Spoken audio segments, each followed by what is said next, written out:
സ്തോത്രം ചെയ്യുന്നു. അനുഗ്രഹമായി ദൈവമായ കർത്താവ് ഓരോ ദിവസവും നമ്മെ നടത്തുന്നല്ലോ. ഇന്ന് പകലിലും ഇന്ന് രാത്രിയിലും ദൈവസന്നിധിയിലായിരിക്കാൻ കർത്താവ് ബലപ്പെടുത്തിയ കൃപകൾക്കായി സ്തോത്രം.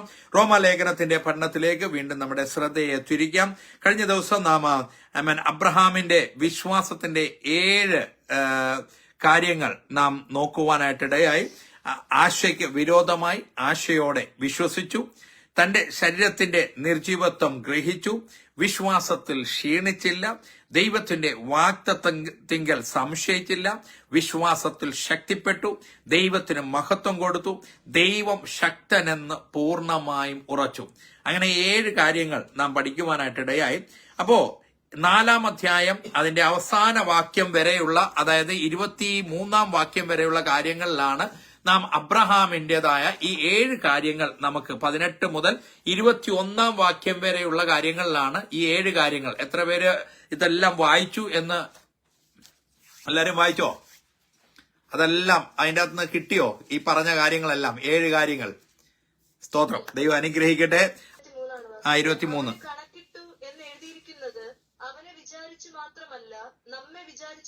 നമ്മെ വിചാരിച്ചും കൂടെ ആകുന്നു. അപ്പോ അബ്രഹാമിന് മാത്രമല്ല ഈ വാഗ്ദത്തം, അതായത് ഈ 7 കാര്യങ്ങളെല്ലാം ദൈവം വാഗ്ദത്തം ചെയ്തത് നിവൃത്തിയാക്കി അബ്രഹാമിന് മാത്രമല്ല, വാഗ്ദത്തം നമ്മെ വിചാരിച്ചും കൂടെയാണ് എന്ന് അപ്പോസ്തലനായ പൗലോസ് അവിടെ ഓർപ്പിക്കുകയാണ്. അപ്പോ ഇത് ചാപ്റ്റേഴ്സ് ആയിട്ട് രൂപപ്പെടുത്തിയത്, അതായത് ഇന്ന് ഓരോ ചാപ്റ്റേഴ്സ് ആയിട്ട് രൂപപ്പെടുത്തിയത് പിന്നീടായതുകൊണ്ട് ഇത് നേരെ എഴുതി വന്നതായ ലേഖനമായതുകൊണ്ടും 24-25 വാക്യങ്ങളിൽ നമ്മുടേതായ കാര്യങ്ങൾ പറയുവാനായിട്ടാണ് 24-25 5-ാം അധ്യായം തുടങ്ങുമ്പോഴും അത് അപ്രകാരം രേഖപ്പെടുത്തിയിരിക്കുന്നത്. അപ്പോ നങ്കുരമുറപ്പിക്കേണ്ടത് യേശുവിലാണ്. യേശുവിൽ നങ്കുരമുറപ്പിച്ച് ഇത്രയും കാര്യങ്ങളൊക്കെ നമ്മെ വിചാരിച്ചും കൂടെയാണ് എന്ന് അപ്പോസ്തലനായ പൗലോസ് ഇവിടെ ഓർപ്പിക്കുന്നു. അതുകൊണ്ട് ഇതെല്ലാം നമുക്കും ബാധകമാണ്. വിഷയം 5-ാം അധ്യായത്തിലെ വിഷയം നമ്മുടെ നീതീകരണം, അവർ ജസ്റ്റിഫിക്കേഷൻ എന്ന വിഷയമാണ്. രണ്ടായിട്ട് ഇതിനെ, ഈ ചാപ്റ്ററിനെ 2ആയിട്ട് തിരിക്കണം. 1 മുതൽ 11 വരെ the blessings of our justification ആണ്, നീതീകരണത്തിൽ കൂടെയുള്ള നമ്മുടെ അനുഗ്രഹം. അടുത്തത് 12-ാം വാക്യം തൊട്ട് 22-ാം വാക്യം വരെ നീതീകരണത്തിന്റെ അടിസ്ഥാനം, the basic of our justification. ഈ നീതീകരണം നമുക്ക് ലഭിക്കുവാനുള്ള അടിസ്ഥാനം എന്താണെന്ന് തെളിയിക്കുന്നതാണ് 12 മുതൽ 22 വരെയുള്ള വാക്യങ്ങൾ. അതുകൊണ്ട് അവിടെ നമുക്ക് ഒരു 7 ഫോൾഡ് ബ്ലെസ്സിങ്സ് നമുക്ക് കാണുവാനായിട്ട് കഴിയും. എന്തിനോടുള്ള ബന്ധത്തിൽ? ദ ബ്ലെസ്സിങ്സ് ഓഫ് അവർ ജസ്റ്റിഫിക്കേഷനോടുള്ള ബന്ധത്തിൽ 7 വിധമായ അനുഗ്രഹങ്ങൾ നമുക്ക് കാണുവാനായിട്ട് കഴിയും. കാരണം അവിടെ വചനം ഇപ്രകാരം പറയുന്നു, സ്വർഗത്തിലെ സകല സ്വർഗീയ ആത്മീക അനുഗ്രഹത്താലും നമ്മെ അനുഗ്രഹിച്ചിട്ട് ആ അനുഗ്രഹം എന്താണെന്ന് തിരിച്ചറിയുവാനും ഗ്രഹിക്കുവാനും കഴിഞ്ഞില്ല എങ്കിൽ അത് നമ്മെ ആപത്തിലേക്ക് കൊണ്ടെത്തിക്കുവാനായിട്ടിടയാകും. അപ്പോ സ്വർഗീയമായ സകല ആത്മീയ അനുഗ്രഹങ്ങൾ എന്നുള്ളത് എന്താണ് എന്ന് നമ്മെ ഇവിടെ പഠിപ്പിക്കുകയാണ്. അതുകൊണ്ട് അത് ഭൗതികമല്ല, ആത്മീയമായ അനുഗ്രഹങ്ങളാണ്. ഭൗതികം നശിച്ചു പോകുന്നതാണ്, ആത്മീകം എന്നേക്കും നിലനിൽക്കുന്നതാണ് എന്നുള്ളത് നാം ഓർക്കുവാനായിട്ടിടയാകണം. 1-ാം വാക്യം വായിക്കാം. വിശ്വാസത്താൽ നീതീകരിക്കപ്പെട്ടിട്ട് നമ്മുടെ കർത്താവായ യേശുക്രിസ്തു മൂലം നമുക്ക് ദൈവത്തോട് സമാധാനം. അതാണ് ആദ്യമായിട്ടുള്ള നമ്മുടെ ബ്ലെസ്സിങ്സിലെ ആദ്യത്തെ വിഷയം എന്ന് പറയുന്നത്. നമുക്ക് ദൈവത്തോട് സമാധാനം ഉണ്ട്. രക്ഷയിലേക്ക് വരുന്നത് വരെയും നാം ദൈവത്തിന് ശത്രുക്കളായിരുന്നു. എങ്ങനെയാ നാം ശത്രുക്കളായത്? 10-ാം വാക്യം വായിക്കുമ്പോൾ അതിന്റെ 5-ന്റെ 10-ാം വാക്യം ഒന്ന് വായിച്ചേ. നോക്കിയേ, ശത്രുക്കളായിരിക്കുമ്പോൾ തന്നെ. അപ്പോൾ നാം മുന്നേ ആയിരിക്കുമ്പോൾ തന്നെയാണ് ദൈവം നമ്മെ തിരഞ്ഞെടുക്കുവാനായിട്ടിടയായത്. അപ്പോ എന്താണ് ശത്രുത എന്നുള്ളത്, എങ്ങനെ ശത്രുക്കളായി എന്നുള്ളത് 8-ാം അധ്യായം, റോമർക്ക് എഴുതിയ ലേഖനം 8-ാം അധ്യായം അതിന്റെ 7-ാം വാക്യം നമ്മളെ പഠിപ്പിക്കുന്നു എങ്ങനെയാണ് ശത്രുവായത്. ജഡത്തിന്റെ ചിന്ത ദൈവത്തോട് ശത്രുത്വമാകുന്നു. അപ്പോ 1-ാമത്തെ കാര്യം, ജഡത്തിന്റെ ചിന്തയാണ് ദൈവത്തോട് ശത്രുത്വമാകുന്നത്. അടുത്തത് ജഡത്തിന്റെ ചിന്ത ഒന്നുമില്ല എന്ന് പറയുന്ന വ്യക്തികൾക്ക് അടുത്ത ഒരു കാര്യം യാക്കോബിന്റെ ലേഖനം 4-ാം അധ്യായം 4-ാം വാക്യം പറയുന്നു,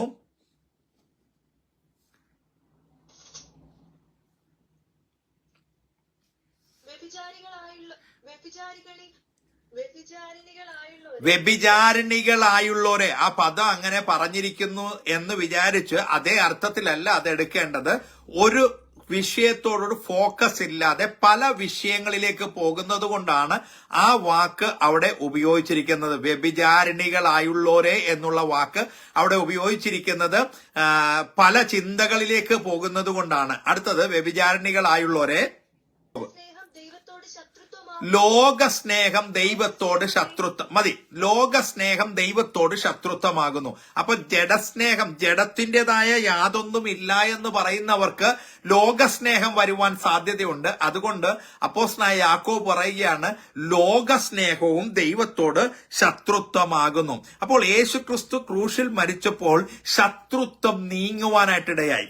യേശുക്രിസ്തു ക്രൂശിൽ മരിച്ചപ്പോൾ ശത്രുത്വം നീങ്ങി. എഫേസ്യ ലേഖനം 2:14 മുതൽ 16 വരെയുള്ള വാക്യങ്ങളിൽ നമുക്ക് കാണുവാൻ കഴിയുന്നു, അവൻ നമ്മുടെ സമാധാനം, അവൻ ഇരുപക്ഷത്തെയും ഒന്നാക്കി ചട്ടങ്ങളും കൽപ്പനകളുമായ ന്യായപ്രമാണം എന്ന ശത്രുത്വം തന്റെ ജഡത്താൽ നീക്കി. ശത്രുത്വം ജഡത്താൽ നീക്കി. ദൈവം നമ്മുടെ സമാധാനമായി ശത്രുത്വം തന്റെ ജഡത്താൽ നീക്കി. അപ്പൊ നമുക്ക് എന്ത് ചെയ്തു? ഇപ്പം നിരപ്പ് വന്നിരിക്കുകയാണ്. ആ വിഷയത്തിലേക്ക് നാം വീണ്ടും കടന്നു വരുന്നുണ്ട്. അത് നമുക്ക് അപ്പോ എഫേസ്യർ 2:14 പറയുക, അവൻ നമ്മുടെ സമാധാനം. ആ സമാധാനത്തിൻ്റെതായ കാര്യങ്ങൾ പറയാനാണ് ആ വാക്യം എടുത്തത് എന്നേ ഉള്ളൂ. അവൻ നമ്മുടെ, അപ്പൊ കർത്താവ് തന്നെ സമാധാനത്തിന്റെ പ്രഭുവാണ്. അതുകൊണ്ട് അവൻ നമ്മുടെ സമാധാനം. അപ്പോ ആ വിഷയത്തോടുള്ള ബന്ധത്തിൽ കർത്താവ് നമുക്ക് ശത്രുത്വം നീക്കി സമാധാനം നൽകുവാനായിട്ട് ഇടയായി. 5:2 വാക്യം വായിക്കാം. നാം നിൽക്കുന്ന ഈ കൃപയിലേക്ക് നമുക്ക് അവൻ മൂലം വിശ്വാസത്താൽ പ്രവേശനവും ലഭിച്ചിരിക്കുന്നു. നോക്ക്, പ്രവേശനം ലഭിച്ചു. അവൻ മൂലം വിശ്വാസത്താൽ പ്രവേശനം ലഭിച്ചു. എന്തിലേക്ക് പ്രവേശനം ലഭിച്ചു? ഈ കൃപയിലേക്ക് പ്രവേശനം ലഭിക്കുവാനായിട്ട് we have access to God എന്ന് പറഞ്ഞാൽ, രണ്ട് വീട്ടുകാർ തമ്മിൽ വഴക്ക് പിടിച്ചു. അതുകൊണ്ട് പിന്നീട് എന്ത് സംഭവിച്ചു? ആ വീട്ടിലേക്ക് ഒരു സമ്പർക്കവും ഇല്ലാണ്ടായി, ഒരു പ്രവേശനവും ഇല്ലാണ്ടായി, വാതിൽ കൊട്ടിയടക്കുവാനിടയായി, അങ്ങോട്ടും ഇങ്ങോട്ടും നോക്കാനുള്ള സാധ്യതകളില്ല. അപ്പോ ഇതെല്ലാം സംഭവിച്ചപ്പോൾ ശത്രുക്കളായിരുന്നു. എന്നാൽ നിരപ്പ് വന്നപ്പോൾ ഹാവ് ആക്സസ് ടു ഗോഡ് എന്ന് പറഞ്ഞാൽ ഈ കൃപയിലേക്ക്, അതായത് ദൈവം ഒരു ആക്സസ്, അല്ലെങ്കിൽ അവർ ആ വഴക്ക് തീർന്നപ്പോൾ എന്ത് ചെയ്തു? നേരത്തെ ഉണ്ടായിരുന്ന ആ പ്രവേശനം, അല്ലെങ്കിൽ നേരത്തെ എങ്ങനെയായിരുന്നു അതുപോലെയുള്ള ആ സമ്പർക്കത്തിലേക്ക്, ആ കമ്മ്യൂണിക്കേഷനിലേക്ക്, ആ പ്രവേശനം, അങ്ങോട്ടും ഇങ്ങോട്ടും വീടിന്റെ ഉള്ളിൽ വരെ ചെല്ലത്തക്കവണ്ണമുള്ള പ്രവേശനം ലഭിക്കുവാനായിട്ട് ഇടയായി. അതുകൊണ്ട് ആ ഒരു കൃപാസനത്തിൽ പ്രവേശിപ്പാൻ, അതായത് യഹൂദന്മാർക്കാണെങ്കിൽ സമാഗമന കൂടാരത്തിൽ തിരശ്ശീല ഉണ്ടായിരുന്നു. ആ തിരശ്ശീലയ്ക്ക് അപ്പുറത്തേക്ക് കയറുവാൻ അവർക്ക് അനുവാദം ഉണ്ടായിരുന്നില്ല. അതുപോലെ തന്നെ ഏതെങ്കിലും ജാതീയനായവൻ യഹൂദ മതം സ്വീകരിച്ചു കഴിഞ്ഞാലും അവന് ഉള്ളിൽ പ്രവേശിക്കുവാനായിട്ട് അനുവാദം ഉണ്ടായിരുന്നില്ല. അവനെ വേർതിരിക്കുന്ന ഒരു മതിലുണ്ടായിരുന്നു. അപ്പോ കർത്താവായ യേശുക്രിസ്തു മൂലം എന്ത് ചെയ്തു? ഈ തിരശ്ശീല ചീന്തപ്പെടുവാനായിട്ടിടയായി, ഈ നടുച്ചുവർ ഇടിച്ചു കളയുവാനായിട്ടിടയായി. അതുകൊണ്ട് ലൂക്കോസിന്റെ സുവിശേഷം 23:45 വാക്യത്തിൽ വായിക്കുകയാണ്, ദൈവമന്ദിരത്തിലെ തിരശ്ശീല നടുവേ ചീന്തിപ്പോയി. ദൈവമന്ദിരത്തിലെ തിരശ്ശീല നടുവേ ചീന്തിപ്പോയി. ഇനി എഫേസ്യർ 2:14 വാക്യത്തിൽ പറയുന്നു, അവൻ നമ്മുടെ സമാധാനം, അവൻ ഇരുപക്ഷത്തെയും ഒന്നാക്കി ചട്ടങ്ങളും കൽപ്പനകളുമായ ന്യായപ്രമാണം എന്ന ശത്രുത്വം തന്റെ ജഡത്താൽ നീക്കി വേർപാടിന്റെ നടുച്ചുവർ ഇടിച്ചു കളഞ്ഞത്. വേർപാടിന്റെ നടുച്ചുവർ, അതായത് ആ വേർപാട്, ജാതികളായവർ യഹൂദ മതം സ്വീകരിച്ചു കഴിഞ്ഞാലും അവർക്ക് പ്രാകാരത്തിൽ ഒരു മതിൽ കെട്ടി അവരെ തിരിച്ചിരുന്നു. അതുപോലും ഇടിച്ചു കളഞ്ഞിട്ട് അവരെ ഒന്നാക്കി. എങ്ങനെയാണ് ഒന്നാക്കിയത്? എഫേസ്യ ലേഖനം 2:18 വാക്യത്തിൽ പറയുന്നു, ഏക ആത്മാവിനാൽ. വായിക്കാം 2:18, എഫേസ്യർ 2:18. അവൻ മുഖാന്തരം നമുക്ക് ഇരുപക്ഷക്കാർക്കും ഏകാത്മാവിനാൽ പ്രവേശനമുണ്ട്. നോക്കിയേ, എങ്ങനെയാണ് പ്രവേശനമുള്ളത്? ഏക ആത്മാവിനാൽ. അതായത് ദൈവമായ കർത്താവ് നമുക്ക് പിതാവിൽ നിന്നും വാങ്ങിത്തന്ന ആത്മാവിനാൽ നമുക്ക് പിതാവിങ്കിലേക്ക് ഒരു പ്രവേശനം ലഭിക്കുവാനായിട്ട് ഇടയായി. അതുകൊണ്ടാണ് എബ്രായ ലേഖനം 10:19 മുതൽ 25 വരെയുള്ള വാക്യങ്ങളിൽ നമുക്ക് യേശു തന്റെ ദേഹം എന്ന തിരശീല, പുതിയ വഴി നമുക്ക് ഒരുക്കി തന്നത് അവിടെ കാണുകയാണ്. എബ്രായർ 10:19 മുതൽ ഒന്ന് വായിച്ചാട്ടെ. അതുകൊണ്ട് സഹോദരന്മാരെ, യേശു തന്റെ ദേഹം എന്ന തിരശീലയിൽ കൂടി നമുക്ക് പ്രതിഷ്ഠിച്ച ജീവനുള്ള പുതുവഴിയായി തന്റെ രക്തത്താൽ വിശുദ്ധ മന്ദിരത്തിലേക്കുള്ള പ്രവേശനത്തിന് ധൈര്യവും ദൈവാലയത്തിന്മേൽ ഒരു മതി. അപ്പോ ഇപ്പോ നമുക്കുള്ള വഴിയെന്ന് പറഞ്ഞാൽ ജീവനുള്ള വഴിയായി അത് നമുക്ക് മാറ്റപ്പെടുവാനായിട്ടിടയായി. ആമേൻ. എന്ന് പറഞ്ഞാൽ പ്രവേശനം ലഭിച്ചു. ഒരു എസ്കലേറ്ററിൽ കയറി കഴിഞ്ഞാൽ അവിടെ നിന്ന് കൊടുത്താൽ മതി. എവിടം വരെ എത്തും? അത് എൻഡ് ആകുന്നത് വരെ ചെന്ന് നമുക്ക് എത്തുന്ന രീതിയിൽ ദൈവം നമ്മെ കൊണ്ടെത്തിക്കുവാനായിട്ടിടയാകും. അതിനാണ് ആ പ്രവേശനം. മഹാപുരോഹിതനായ യേശു ക്രിസ്തു, with the favour of Jesus Christ we can reach the presence of God the Father. ദൈവമായ കർത്താവായ യേശു ക്രിസ്തു മുഖാന്തരം ആമേൻ നമുക്ക് പിതാവിങ്കിലേക്ക് ഒരു പ്രവേശനം സാധ്യമാക്കുവാനായിട്ട് ഇടയായി. അടുത്തത് 5-ാം അധ്യായം 2-ാം വാക്യം വീണ്ടും വായിക്കാം. റോമാലേഖനം 5:2. നിൽക്കുന്ന ഈ കൃപയിലേക്ക് നമുക്ക് അവൻ മൂലം വിശ്വാസത്താൽ പ്രവേശനവും ലഭിച്ചിരിക്കുന്നു. നാം ദൈവ തേജസ്സിന്റെ പ്രത്യാശയിൽ പ്രശംസിക്കുന്നു. നാം ദൈവ തേജസ്സിന്റെ പ്രത്യാശയിൽ എന്ന് പറഞ്ഞാൽ ഗ്ലോറിയസ് ഹോപ്പ്. 3-ാമത്തെ അനുഗ്രഹമാണ് ഗ്ലോറിയസ് ഹോപ്പ് നമുക്ക് തരുവാനായിട്ട്. അതായത് ദൈവത്തിന്റെ അതേ തേജസ്സിന്റെ ആ പ്രത്യാശ. Now we have peace with God. നമുക്കിപ്പോൾ ദൈവത്തോട് സമാധാനമുണ്ട്. ഇതുവരെ നാം ചെയ്തതായ പാപങ്ങളെല്ലാം ക്ഷമിച്ചു, സമുദ്രത്തിന്റെ ആഴത്തിലിട്ട് കളഞ്ഞു. അതായിരുന്നു പാസ്റ്റ്. പ്രസന്റ് എന്ന് പറയുന്നത് എനിക്ക് ദൈവസന്നിധിയിലേക്ക് പ്രവേശനം ലഭിക്കുവാനായിട്ടിടയായി. അതാണ് പ്രസന്റ്. ഇനി ഫ്യൂച്ചർ എന്ന് പറയുന്നത് I am not worry about future because I am going to receive the glory of God. ദൈവത്തിന്റെ ആ തേജസ് നമ്മൾ റിസീവ് ചെയ്യാനായിട്ട് പോകുകയാണ്. അതാണ് എന്റെ പ്രത്യാശ. നഷ്ടപ്പെട്ട തേജസ് തിരികെ കിട്ടും. തേജസ്സിന്മേൽ തേജസ് പ്രാപിച്ച് നാം രൂപാന്തരപ്പെടും. ഈ പ്രത്യാശയാണ് നീതീകരണം നമ്മുടെ ഇടയിൽ കൊണ്ടുവരുന്നത്. നീതീകരണം കൊണ്ടാണ് അത് സാധ്യമാകുന്നത്. റോമലേഖനം 8:18 പറയുന്നു, നമ്മിൽ വെളിപ്പെടുവാനുള്ള തേജസ് വിചാരിച്ചാൽ ഈ കാലത്തിലെ കഷ്ടങ്ങൾ സാരമില്ല എന്ന് ഞാൻ എണ്ണുന്നു. അപ്പോ തേജസ് വിചാരിക്കുമ്പോ എന്തും കൂടി ഉണ്ട്, കഷ്ടം കൂടിയുണ്ട്. Price the Lord.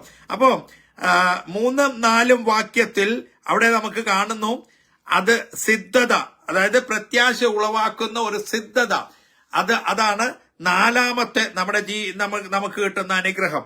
സിദ്ധത കിട്ടി എന്ന് പറഞ്ഞാൽ തെളിഞ്ഞു വരുന്ന ഒരു സ്വഭാവം നമ്മുടെ ജീവിതത്തിൽ, ഒരു ക്യാരക്ടർ നമ്മുടെ ജീവിതത്തിലേക്ക് പ്രൂവൻ ക്യാരക്ടറായിട്ട് വരുന്ന ഒരു അനുഭവം നമുക്ക് കിട്ടുകയാണ്. 3-4 വാക്യം വായിക്കാം. കഷ്ടത സഹിഷ്ണുതയെയും സഹിഷ്ണുത സിദ്ധതയെയും സിദ്ധത പ്രത്യാശയെയും ഉളവാക്കുന്നു എന്നറിഞ്ഞ് നാം കഷ്ടങ്ങളിലും പ്രശംസിക്കുന്നു. അപ്പൊ കഷ്ടതയില്ലാത്ത ജീവിതത്തെ കുറിച്ചുള്ള ഒരു പ്രതീക്ഷയല്ല. കർത്താവ് പറഞ്ഞു, ലോകത്തിൽ നിങ്ങൾക്ക് കഷ്ടമുണ്ട്, എങ്കിലും ധൈര്യപ്പെടുവിൻ, ഞാൻ ലോകത്തെ ജയിച്ചിരിക്കുന്നു. പൗലോസ് പറയുന്നു, നാം 8:35 വാക്യം, റോമാലേഖനം 8:35. ക്രിസ്തുവിന്റെ സ്നേഹത്തിൽ നിന്ന് നമ്മെ വേർപിരിക്കുന്നതാർ കഷ്ടതയോ സങ്കടമോ ഉപദ്രവമോ പട്ടിണിയോ നഗ്നതയോ ആപത്തോ വാണോ നിന്റെ നിമിത്തം ഞങ്ങളെ ഇടവിടാതെ കൊല്ലുന്നു. അവിടെ നാം അനേക കഷ്ടങ്ങളിൽ കൂടെ ദൈവരാജ്യത്തിൽ പ്രവേശിക്കേണ്ടതാകുന്നു എന്ന് പൗലോസ് ഓർമ്മപ്പെടുത്തുകയാണ്. പത്രോസ് പറഞ്ഞു, ക്രിസ്തുവിന്റെ കഷ്ടങ്ങൾക്ക് കൂട്ടാളികളാകും തോറും എന്ത് ചെയ്യണം? സന്തോഷിച്ച് ആനന്ദിക്കുവാനായിട്ടിടയാകണം. അപ്പോ we have tribulation, glory in tribulation. ആ കഷ്ടതയിലും ഒരു പ്രത്യാശ, ഒരു തേജസ് നമുക്ക് കാണുവാനായിട്ട് കഴിയണം. കഷ്ടത എന്ന് പറയുന്നത് it will work for you, not against you. നമുക്കെതിരായിട്ട് പ്രവർത്തിക്കുവാനല്ല കഷ്ടത നമുക്ക് വരുന്നത്, അത് നമുക്ക് വേണ്ടി പ്രവർത്തിക്കുവാനാണ്. ഇങ്ങനെ ചിന്തിച്ചാൽ ആ കഷ്ടത സാരമില്ല എന്ന് നമുക്ക് എണ്ണുവാനായിട്ട് കഴിയണം. ഇത് നമ്മെ തകർക്കത്തില്ല. 8:35 ഇതെല്ലാം വരുമ്പോൾ വിശ്വാസം പുത്രനെങ്കിലും താൻ അനുഭവിച്ച കഷ്ടങ്ങളിൽ അനുസരണം പ്രാപിച്ചതുപോലെ നമ്മുടെ ജീവിതത്തിലും ട്രിബുലേഷൻ, അത് സഫറിങ് അല്ലട്ടോ. ട്രിബുലേഷൻ എന്ന് പറയുന്നത്, കഷ്ടത എന്ന് പറയുന്നത് അതൊരു സഫറിങ് അല്ല, അത് നമ്മെ പണിതെടുക്കേണ്ടതിനാണ്. എന്ന് പറഞ്ഞാൽ തീയും കാറ്റുമാണ് പരിശുദ്ധാത്മാവിന്റെ ആ ഒരു ഒഴുക്ക് എന്ന് പറയുന്നത്, തീയും കാറ്റും. പക്ഷെ അത് വരുന്നത് എന്തിനാ? പതിരും നെല്ലും തമ്മിൽ വേർതിരിക്കുന്ന അനുഭവം. തീ എന്ന് പറയുന്നത് ആവശ്യമില്ലാത്തത് കത്തിച്ച് ചാമ്പലാക്കി കളയും. അവസാനം ശേഷിക്കുന്നത് എന്താ? നല്ലത് മാത്രമേ ശേഷിക്കത്തുള്ളൂ. അങ്ങനെയെങ്കിൽ ഈ ദിവസങ്ങളിൽ നമ്മുടെ ജീവിതത്തിൽ വരുന്ന കഷ്ടതയും പ്രയാസങ്ങളെല്ലാം വരുമ്പോൾ, അതിന്റെ സമയമാകുമ്പോൾ സകലതും ആവശ്യമില്ലാത്തതെല്ലാം വെന്തും അരിഞ്ഞ് ഉണങ്ങി പോകുമ്പോൾ, ഹല്ലേലൂയ, നമ്മുടെ ജീവിതത്തിൽ ദൈവം ബാക്കിയാക്കുന്നത് നമ്മെ ശ്രേഷ്ഠതയുള്ള ഒരു അനുഭവമാക്കി നിർത്തുവാനായിട്ടാണ്. അപ്പോൾ ഇതിൽ കൂടെ കടന്നു പോയിട്ട് വേണം നമ്മുടെ സ്വഭാവം തെളിഞ്ഞു വരുവാൻ. അതാണ് ബ്ലെസ്സിങ്. നമ്മുടെ കഷ്ടത, സിദ്ധത, ഇതിൽ കൂടെ എല്ലാം കടന്നു പോയിട്ട് വേണം നമ്മുടെ, അതായത് പ്രൂവൺ ക്യാരക്ടറായിട്ട് നാം തെളിഞ്ഞു വരുവാൻ ഇടയാകണം. അതിനുവേണ്ടിയാണ് ഈ കഷ്ടത. അത് സഫറിങ് അല്ല, ദൈവം നമുക്ക് വേണ്ടി നൽകി തന്നിട്ട് നമ്മെ ഒന്ന് തെളിമയുള്ളതാക്കി ഒരു പ്രൂവൺ ക്യാരക്ടറാക്കി നമ്മെ വേർതിരിക്കേണ്ടതിനാണ് ദൈവം അത് ഒരുക്കി തരുവാനായിട്ട് ഇടയാകുന്നത്. അപ്പോൾ ഏത് വിട്ടുവീഴ്ചയ്ക്കും തയ്യാർ ആയി പോകേണ്ടതിനല്ല. പത്രോസ് പറയുകയാണ്, നിന്റെ നിത്യജീവന്റെ മൊഴികൾ നിന്റെ പക്കലുണ്ട്. അപ്പൊ ആ നിത്യജീവന്റെ മൊഴിയിൽ നിൽക്കുവാൻ ഇടയാകുന്ന ഒരുവന് മാത്രമേ ആ ഒരു ശോധന, ഏതെല്ലാം പ്രതിസന്ധിയിൽ കൂടെ കടന്നുപോയെന്ന് പറഞ്ഞാലും അതിലെല്ലാം ദൈവത്തിന്റെ ആ പ്രത്യാശയിൽ നിൽക്കുന്ന ഒരുവനെ തെളിഞ്ഞു വരുന്ന ഒരു അനുഭവത്തിലേക്ക് കൊണ്ടുപോകുവാനായിട്ട് ഇടയാകും. എത്ര പേരെ പറഞ്ഞു? എത്രാം ബ്ലെസ്സിങ്സ് വരെ ആയി? അതേപോലെ പറയണോ? ദൈവത്തോട് സമാധാനം, നാം നിൽക്കുന്ന ഈ കൃപയിലേക്ക് പ്രവേശനം, access to God, glorious hope, പിന്നെ കഷ്ടതയിൽ.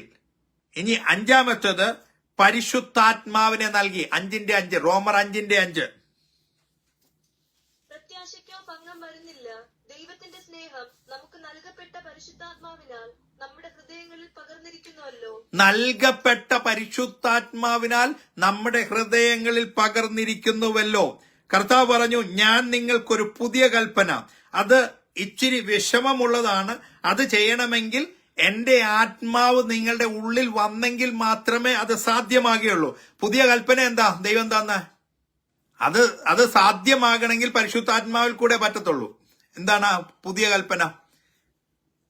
ആമേൻ. അന്യോന്യം സ്നേഹിക്കണം എന്ന പുതിയ കൽപ്പന ഞാൻ നിങ്ങൾക്ക് തരുന്നു എന്ന് പറഞ്ഞില്ലേ? അപ്പോ അത് പ്രാവർത്തികമാക്കണമെങ്കിൽ, അത് നമുക്ക് ചെയ്യണമെങ്കിൽ പരിശുദ്ധാത്മാവിൽ കൂടെ മാത്രമേ നമുക്കത് സാധ്യമാകുകയുള്ളൂ. ഗലാത്യർ 5:22 പറയുന്നു, ആത്മാവിന്റെ ഫലമോ സ്നേഹം, സന്തോഷം, സമാധാനം, ദീർഘക്ഷമ എന്നിത്യാദി കാര്യങ്ങൾ അവിടെ പറയുന്നുണ്ട്. ആർക്ക് പറയാമെല്ലാം? സ്നേഹം, സന്തോഷം, സമാധാനം, ദീർഘക്ഷമ, ദയ, പരവാരം, സൗമ്യത, വിശ്വസ്തത, ഇന്ദ്രിയം. ആമേൻ. Praise the Lord. അതെല്ലാം നമ്മളൊന്ന് പഠിച്ചു വെക്കുന്നത് നല്ല കേട്ടോ. ഇനി ഈ യാക്കോബിന്റെ ലേഖനം 1-ാം അധ്യായം അതിന്റെ 4-ാം വാക്യത്തിൽ പറയുന്നു, നിങ്ങൾ ഒന്നിനും കുറവില്ലാത്ത തികഞ്ഞവരും സമ്പൂർണരുമാകണം. അപ്പോ ആ ഫോളൻ നേച്ചറിൽ നിന്നും, വീണുപോയ മനുഷ്യന്റെ അവസ്ഥയിൽ നിന്നും നമ്മെ മെച്യൂർ ആയിരിക്കുന്ന അനുഭവത്തിലേക്ക് കൊണ്ടുവരേണ്ടതിനാണ് പരിശുദ്ധാത്മാവിനെ നമുക്ക് നൽകി തരുവാനായിട്ടിടയായത്. ഇനി റോമാലേഖനം അടുത്തത്, ഭാവിയിലെ കോപത്തിൽ നിന്നുള്ള രക്ഷ, സാൽവേഷൻ ഫ്രം ഫ്യൂച്ചർ റാപ്പ് എന്ന് പറയുന്നത് 5-ാം അധ്യായം 9-10 വാക്യങ്ങൾ. അവന്റെ രക്തത്താൽ നീതീകരിക്കപ്പെട്ട ശേഷമോ നാം അവനാൽ എത്ര അധികമായി കോപത്തിൽ നിന്ന് രക്ഷിക്കപ്പെടും. ശത്രുക്കളായിരിക്കുമ്പോൾ തന്നെ നമുക്ക് അവന്റെ പുത്രന്റെ മരണത്താൽ ദൈവത്തോട് നിരപ്പ് വന്നുവെങ്കിൽ നിരന്ന ശേഷം നാം അവന്റെ ജീവനാൽ എത്ര അധികമായി മതി. രക്ഷിക്കപ്പെടും. അപ്പോ ദൈവ കോപത്തിൽ നിന്നും നമ്മെ രക്ഷിപ്പാനായിട്ടിടയാകും എന്ന് പറഞ്ഞാൽ, അവസാനമുള്ള ദൈവകോപത്തിൽ നമ്മെ പ്രവേശിപ്പിക്കാതെ ദൈവികമായ ആ ആത്മീയമായ അനുഭവത്തിൽ നമ്മെ കൊണ്ടെത്തിക്കുവാനായിട്ടിടയാകും. അതാണ് 2 തെസ്സലോനിക്ക ലേഖനം 1:6 പറയുന്നു, ദൈവകോപം വെളിപ്പെട്ടു വരും.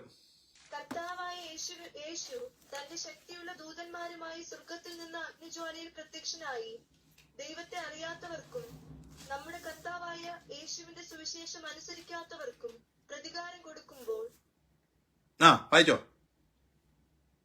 നിങ്ങളെ പീഡിപ്പിക്കുന്നവർക്ക് പീഡയും പീഡ അനുഭവിക്കുന്ന നിങ്ങൾക്ക് ഞങ്ങളോട് കൂടെ ആശ്വാസവും പകരം നൽകുന്നത് നോക്കിയേ. സന്നിധിയിൽ അപ്പോ ആ ഒരു റാപ്പിലേക്ക് നാം പോകാതെ വണ്ണം, റാപ്റ്റിലേക്ക് നാം പോകാതെ വണ്ണം ദൈവം നമ്മെ സംരക്ഷിക്കുവാനായിട്ടിടയാകും. ആ ദൈവകോപത്തിൽ നാം പോകാതെ ദൈവം നമ്മെ, അപ്പൊ we will not pass through that, ദൈവകോപത്തിൽ നിന്നും നാം വിടുവിക്കപ്പെടും. അടുത്തത് നിരപ്പ് ലഭിച്ചു. We are reconcile with God. ദൈവവുമായിട്ട് നിരപ്പ് പ്രാപിക്കുന്നതാണ് 5-ാം അധ്യായം 11-ാം വാക്യം. അത്രയുമല്ല, നമുക്കിപ്പോൾ നിരപ്പ് ലഭിച്ചതിന് കാരണമായ നമ്മുടെ കർത്താവായ യേശുക്രിസ്തു മുഖാന്തരം നാം ദൈവത്തിൽ നിരപ്പ് ലഭിച്ചു എന്ന് പറയുമ്പോൾ എപ്രകാരമുള്ള നിരപ്പാണ് നമുക്ക് ലഭിച്ചത്? ആർക്ക് പറയാം? എങ്ങനെയാണ് നിരപ്പ് പ്രാപിക്കുവാനായിട്ട് ഇടയായത്? ഏത് വിധത്തിലുള്ള നിരപ്പാ? റീകൺസൈൽ വിത്ത് ഗോഡ് എന്നുള്ള ആ വാക്കിൽ എപ്രകാരമുള്ള നിരപ്പാണ് നമുക്ക് ലഭിക്കുവാനായിട്ട് ഇടയായത്? Through Jesus Christ. എന്ത് നിരപ്പാ കിട്ടിയേ? അവന്റെ രക്തത്താൽ നീതീകരിക്കപ്പെട്ട ശേഷം നാം അവനാൽ എത്ര അധികമായി കോപത്തിൽ രക്ഷിക്കപ്പെടും. ശത്രുക്കളായിരിക്കുമ്പോൾ തന്നെ നമുക്ക് അവന്റെ പുത്രന്റെ മരണത്താൽ ദൈവത്തോട് നിരപ്പ് വന്നുവെങ്കിൽ. അപ്പൊ എങ്ങനെയുള്ള നിരപ്പാ കിട്ടിയത്? നിരപ്പ് എന്താണ്? നിരപ്പെന്നുള്ള ഉദ്ദേശിക്കുന്നത് എന്താ? അതാ ഞാൻ ചോദിക്കുന്നത്.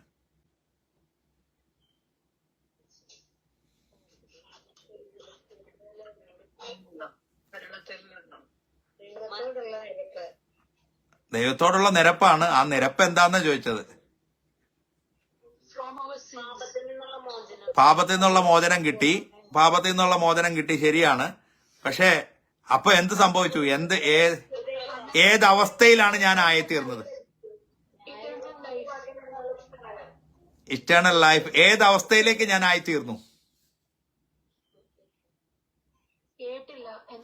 ഏതവസ്ഥയിൽ ഞാൻ ആയിത്തീർന്നു? എനിക്ക് നിരപ്പ് വന്നപ്പോ ഞാൻ ഏതവസ്ഥയിലായി?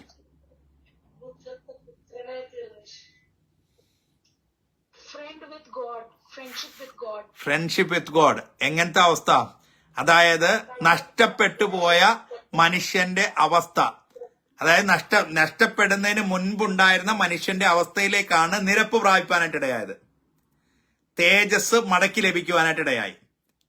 നഷ്ടപ്പെട്ടു പോയ തേജസ് നമുക്ക് വീണ്ടും കിട്ടി. അതാണ് ബാക്ക് ടു ഫെലോഷിപ്പ്. കൂട്ടായ്മയിലേക്ക് പുനഃസ്ഥാപിക്കപ്പെട്ടു.